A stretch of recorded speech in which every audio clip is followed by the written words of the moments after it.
আমি নির্বাচন থেকে খুব দূরে থাকার চেষ্টা করি।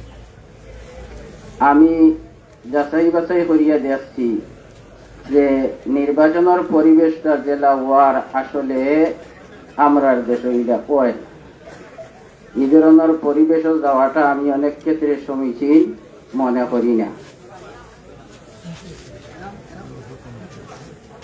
আমি স্বপ্নে দেখলাম হযরত শেখুল হাদিস মুর্শিদুল কামিল হযরত মুহাদ্দিস আবুল রহমাতুল্লাহ আলাইহি একদল মানুষ তান কাপড় টানিয়া খুলিলা আর আমি তান কাপড় খানাই টানিয়া দরিয়া ও অবস্থায় আমি সজাগ হয়ে গেছি। আমি বড় টেনশনে পড়ছি যে কিচা দেখলাম।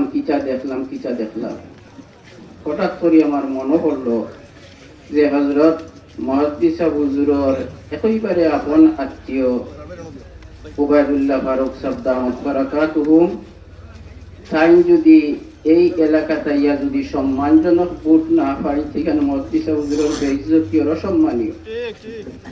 আমি বাধ্য হয়েছি যে আমি যেহেতু দেখছি টানিয়া হুজুরের কাপড় দেখার চেষ্টা করি আর কমপক্ষে আমার দেশবাসীর এই কথাখান জানাই যে আমরা মুহাদ্দিস হুজুরের ইজ্জত খান রক্ষা হইতো, সম্মান খান রক্ষা হইতো। হাদিস শরীফের মাঝে আইছে ও জিনিসটাও আমার মুতালাত আইছে নতুন করি যে যে সমাজ মুরব্বীর সম্মান কেবল হয় না, এই সমাজের ভবিষ্যৎ অন্ধকার। মুরব্বীর সম্মান নাই যে সমাজ, এই সমাজের ভবিষ্যৎ অন্ধকার। হাদিসের ভাষায় ওখান দেখার পরে আমার মনের মাঝে খুব একটা রেখাপাত করছে, আঘাত করছে। আমি গর্ব হইতাম পারছি না। আমি বারোই আইছি যে আমার দেশবাসীর এই কথাটা হওয়ার দরকার। তানকে সম্মান দেই আমরা, আল্লাহ তাবারক ওয়া তাআলা আমরা দুনিয়া আখিরাতে সম্মান দিব। আমিন ওয়া আখিরু দাওয়ানা আলহামদুলিল্লাহ।